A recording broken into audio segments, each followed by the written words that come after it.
Welcome back to Chatswood Garage. Sound check. Cheers.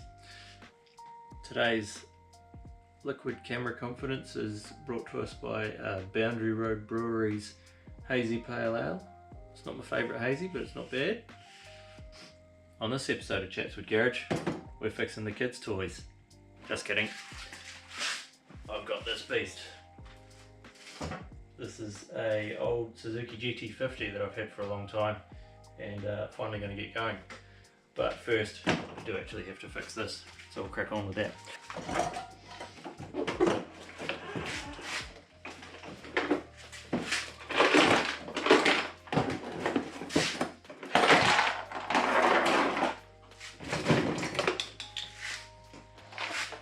My daughter's already had a crack at fixing it. Filled the under seat up with plastic nuts and bolts.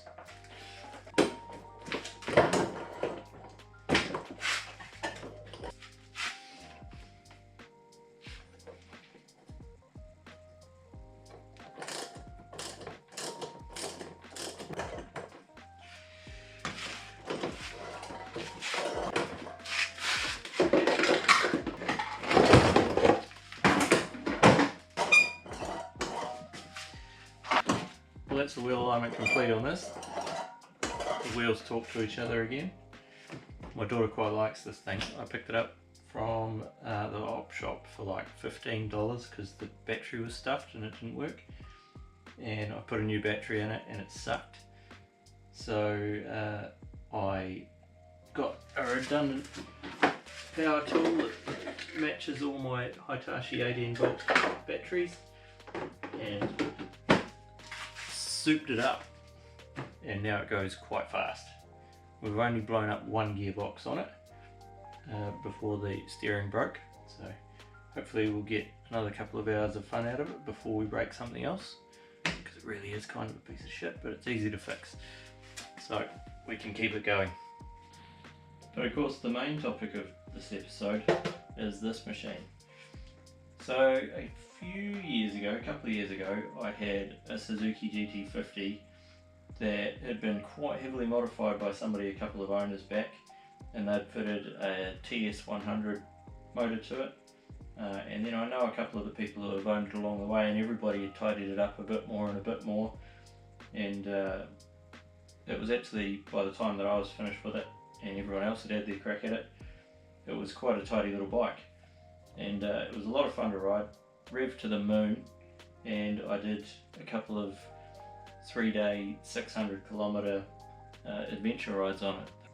But while I owned it, well, one of the issues I had when I owned it was that the frame was bent, and this one popped up on Trade Me and went reasonably cheap, so I bought it basically to replace the frame on my one and put the TS100 motor into this and chuck everything else away. But it was kind of too good. And so what I ended up doing was just straightening out my frame, which I'm glad I put the effort into, and this just got shoved into the back of the shed, sort of the idea that one day I would make it into a cool little cafe racer. But that day's never coming, so what I'm going to do is get it going, get it registered for the road, and I'm going to put it up for sale. Hopefully in time that somebody can buy it and enjoy it for the Distinguished Gentleman's Ride, which is in about a month's time. So I need to get a crack on and get this thing running so I can get it up for sale. So what we have is some brilliant 1970s Suzuki two-stroke technology. It has alloy wheels, a cable disc brake on the front, drum brakes on the rear, air-cooled, tiny little carburetor. Somebody's done some modifications to it. That's the state of the seat that someone's made. They've done quite a tidy job of it, but I don't quite know what the look was they're going for. So I'm going to chop it down into a frame that will fit that. I am going to start, before I've even kicked the thing over or tried to start it, I'm going to pull the carburetor off and put it through my ultrasonic cleaner and just make sure that that's nice and clean. And then the next thing I'm going to do is pull the spark plug and see if it has spark. I could probably do that to start with, because if it doesn't have spark, I don't know if I can be bothered. pushing it any further and may just sell it as it is. But I'll give it a go anyway, see where we're at.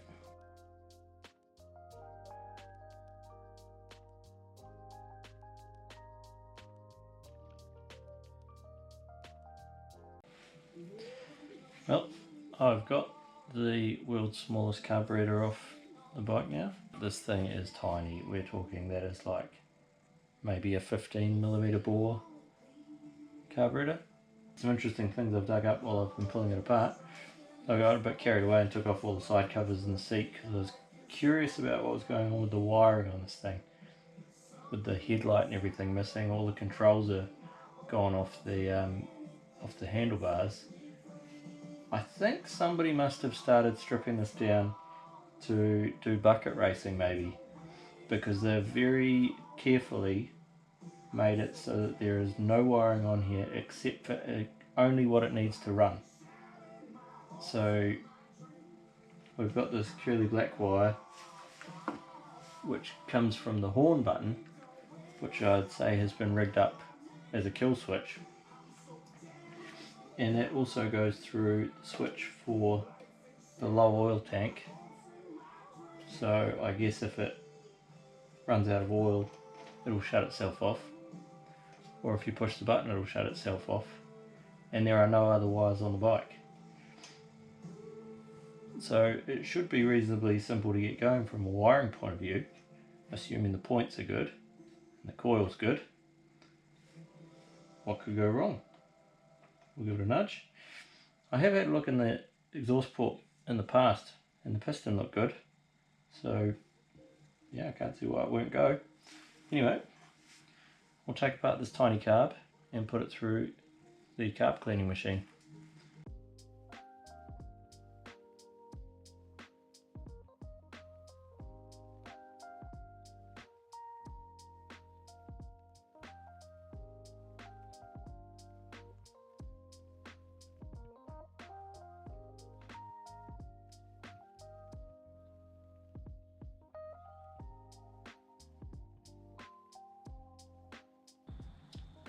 This is a grotty carb, but that is just full of varnish and it stinks so bad. I've had to open the garage door and hope to hell that it's not stinking out the whole house because my wife will be out here. Anyway, this thing's just warming up at the moment. This is our ultrasonic cleaner that we use for cleaning carburetors. It's very effective. When I'm using that, for all the jets and screws and things, I put them in a jar and just put that in there submerged so it's in the water, getting the same agitating carry on, but it means that when you pull it out at the end, you've still got all your tiny little jets and screws and springs and things, and you don't have to fish around them in the dirt in the bottom of the cleaner. Better living.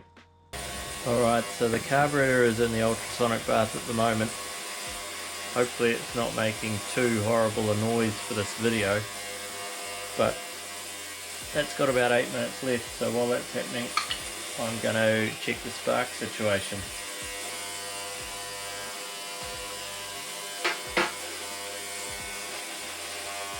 Well, the good start is that the plug's not covered in metal or smashed to bits. Doesn't look like it's done a lot of miles. It is kind of black. This thing won't have turned over in a long time, so I'm a little bit worried about just wailing on it and turning it over. I might put a few drops of something down it. What to use? I don't know.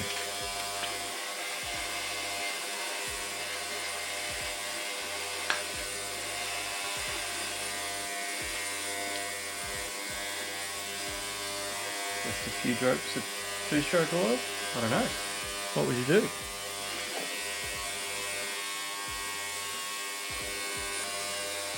Just slapped a couple of drops of two-stroke oil down there. I was going to mix it with some petrol, but I don't have any. Hopefully it's not going to wreck anything.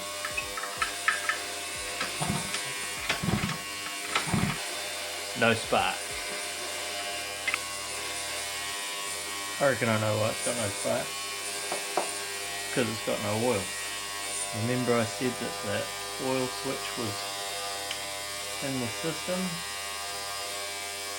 How can we bypass that? Unplug it. Put those two together.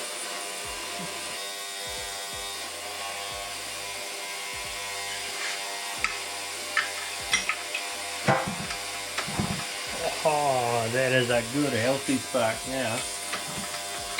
I love an easy fix. I just need to put some oil in it and it'll be sweet. Clean the car, we'll chuck some petrol in it, this thing's gonna rip. Fingers crossed. Alright, rebuilding this tiny little carburetor has not been without its challenges. The thing was absolutely gummed up, varnished, full of real nasty sticky crap. The ultrasonic bath has done a pretty good job of cleaning it all up. It looks a lot nicer than it did before. But the pilot jet is the tiniest little thing I've ever seen in my life. It's 9.5mm long and the orifice diameter is, it's a 15 jet, so it's a 0.15mm diameter, and I have not got anything that is anywhere near that small to be able to push through it to push the varnishy crap out. So I'm going to have to buy another one. Hopefully they're something that's stocked locally, otherwise I'm going to have to get it in from Australia. So that's going to have to wait. I am thinking that I might just put it back together to see the bike fire and run, even knowing that the pilot jet is blocked. So my expectation would be that it'll only run probably with the choke on or with some throttle. So it's probably worth a go just to make sure that there's no other issues that are going to stop it from running, which I could be fixing while I'm waiting for the part, because it's not that hard to fit again later. So yeah, we'll see. In the meantime, I might move on to modifying the seat. Alright, so the bike's got this seat pan on it that looks very homemade, albeit quite well made. It's got some nice hinges and a nice clipping mechanism, so I'm going to keep all of the functionality of it, because it's good. I've got no complaints there, but it needs trimming. It looks terrible. So the easiest way to do that is that I've got a generic cafe racery kind of style seat that actually fits over it really nice and interfaces quite well with the tank. So because it's so close, I'm just going to trim up the metal seat, form a new lip around it, drill some holes so that this can bolt into it, and call it done. Should be easy.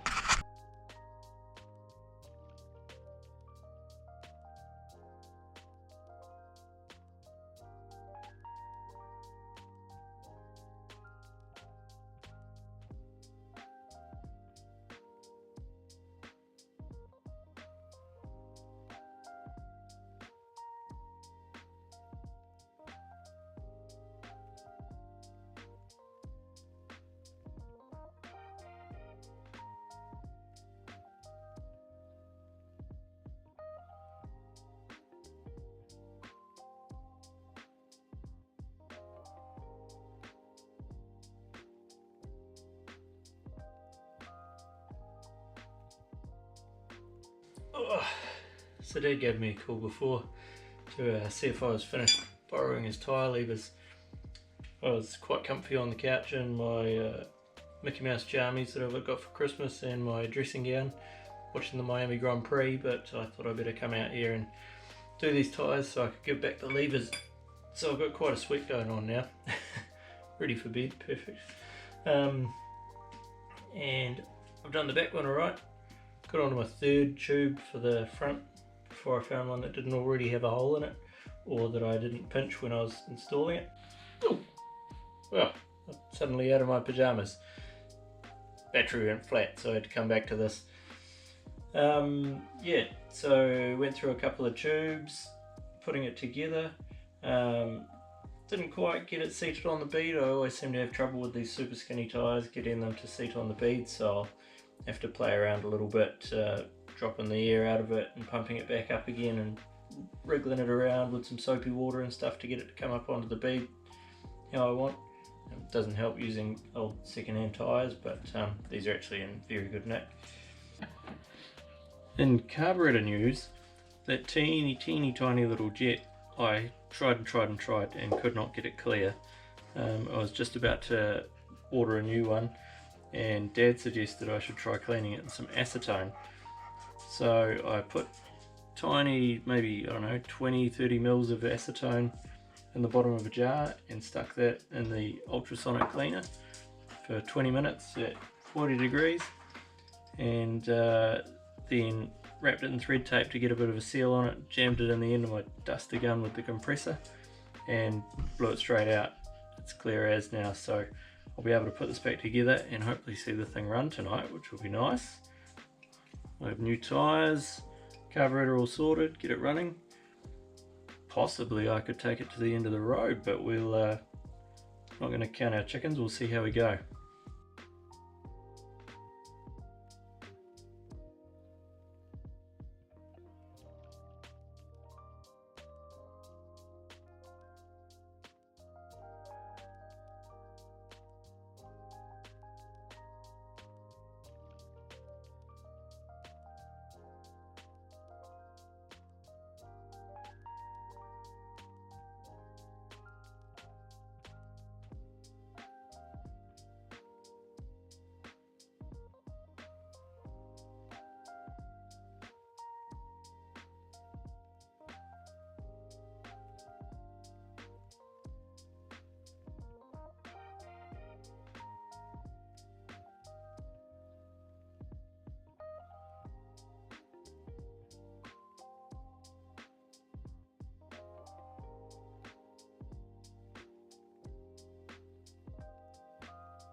I'm pretty chuffed with how things have gone tonight. I have reassembled the carburetor, reattached it to the bike, put the wheels back on with the new tyres. Now these tyres are half an inch bigger than the old ones because it's what I had lying around. So I was a little bit worried that they weren't going to fit, but they fit quite nicely and they look quite good. So I'm happy with that. I've checked the chain tension, that was still all good. Hunted out the gear lever off my old GT50 because I think the one from this ended up on that, and refitted that. It's all back together really. Got a new fuel filter to go on it. All that's holding me up is I don't have any fuel hose, so unfortunately I can't run it tonight, which is a real bummer. I was quite looking forward to doing that. Been fossicking around through my boxes of junk and found a headlight. It's a bit tinny, but it'll do. I just want to put something on there so that this looks like something that belongs on the road. It's easy enough to get it legally on the road, but you'll run into trouble if it still doesn't look like it should be there. So I'll fit the headlight. If I can find some brackets, I'll do the same with the tail light, and then it'll be ready to ride to work. I'm pretty wrapped with how the seats come out. I just chopped down that seat pan, drilled some holes in it, and bolted this down, and most of that seat pan disappears up underneath it. Whoever built it did such a nice job because all the hinges and everything still work. So it's unique for a Cafe Racer seat in that it still opens to get at the oil tank and everything.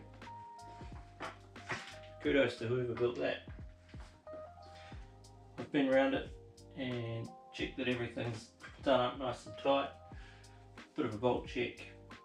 Put all the missing split pins in so that things like the brake rod and the axles and stuff don't come undone. What I'm trying to achieve with this bike is basically just to get it to something that is a totally rideable bike that someone can hop on and do the gentleman's ride week after next, and then customise it, tidy it up, do whatever they want. But I just wanted to get to something that's nice and safe and easy to start for somebody to hop on and have a bit of fun. Okay. Got some fuel hose, got my filter installed, I've put some oil in the oil tank and checked that the switch is working, so now it has spark. I've changed the gearbox oil. All I think I need to do now is put some fuel in it and see if it'll go.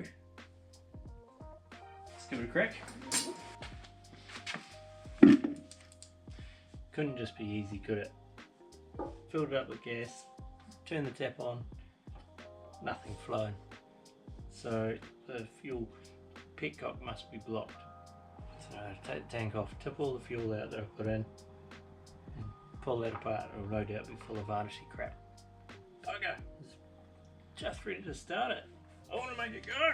Come on! Okay, so I've pulled apart the petcock and cleaned it out, put it through the ultrasonic cleaner. One thing about all the bikes that I seem to end up getting is they've all got rotten fuel in the tank, and it's just the worst. It gets all over your hands and your tools, and it just stinks.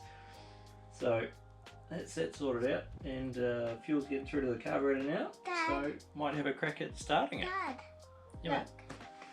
that's okay. It does that. Let's see if it will start.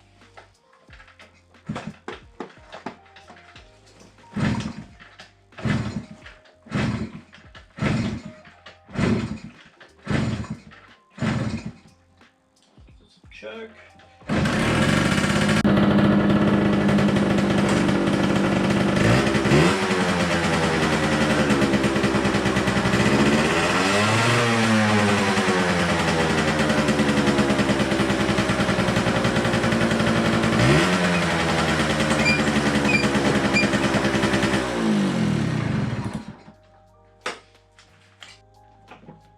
Well, everything seems to work. Clutch works.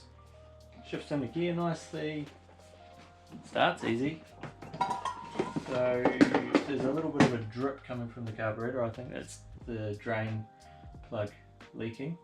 So I'll sort that out, but I might take it for a trot down the road and see how it goes. Yeah. Very happy. You happy? Yep. And even I can see them go down. Yeah. Great success. Couple of laps of the cul-de-sac. Took my daughter for a ride. Thing goes awesome. I want to ride it myself on the gentleman's ride now, but nevertheless, it needs to go up for sale. So someone else can ride it, hopefully. Alright, I'm not sure quite how well you can hear this, but just this home, for a couple, put a bit of a ride, put this thing through its paces a wee bit. This is our little GT50. It's going really well, very pleased with it.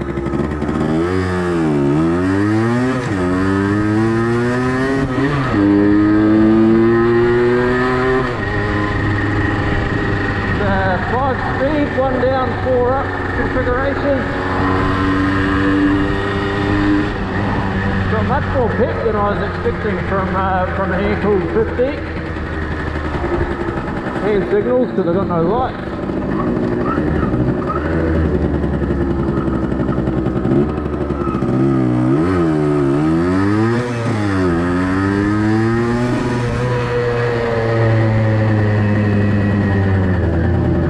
Work reasonably well, probably better than you would expect from old cable operated disc brakes. The cable feels nice, the mechanism feels good.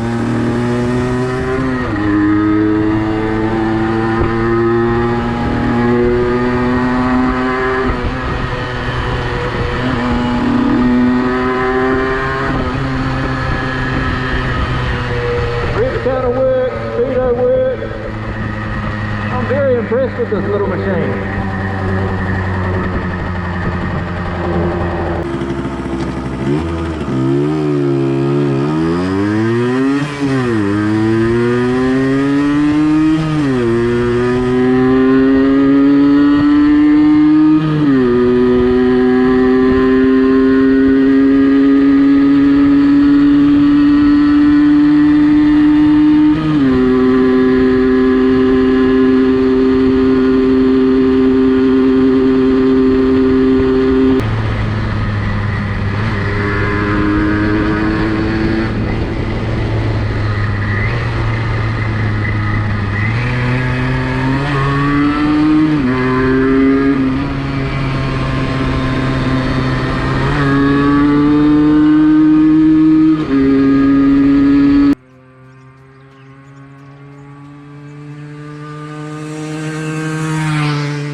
great fun.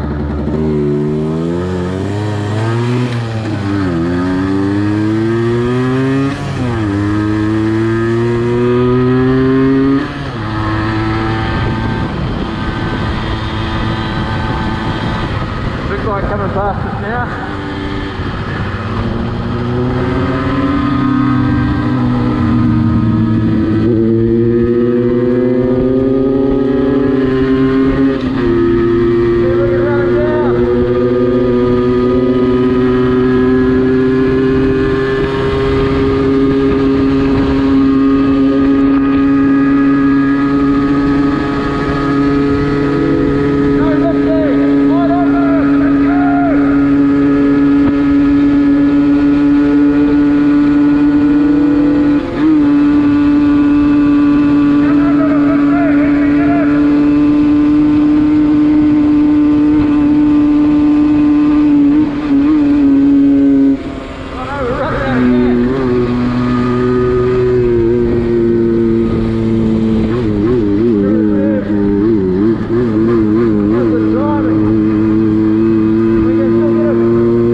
Why I'm selling this and keeping my V50. But I put a lot of work into the V50. It's just a different style of bike, being a steady cruise.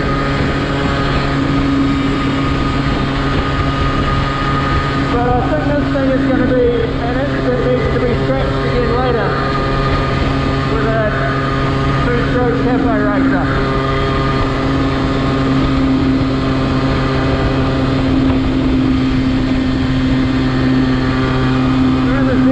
Zone is keeping tabs with the car in front, so we must be doing 70 to 80.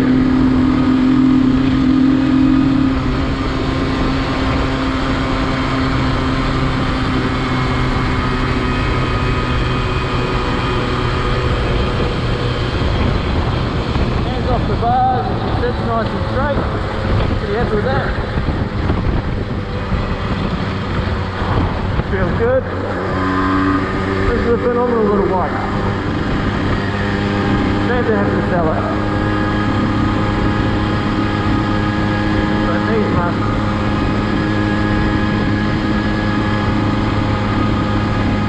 And if you ask my wife, I do have 2 mini bikes.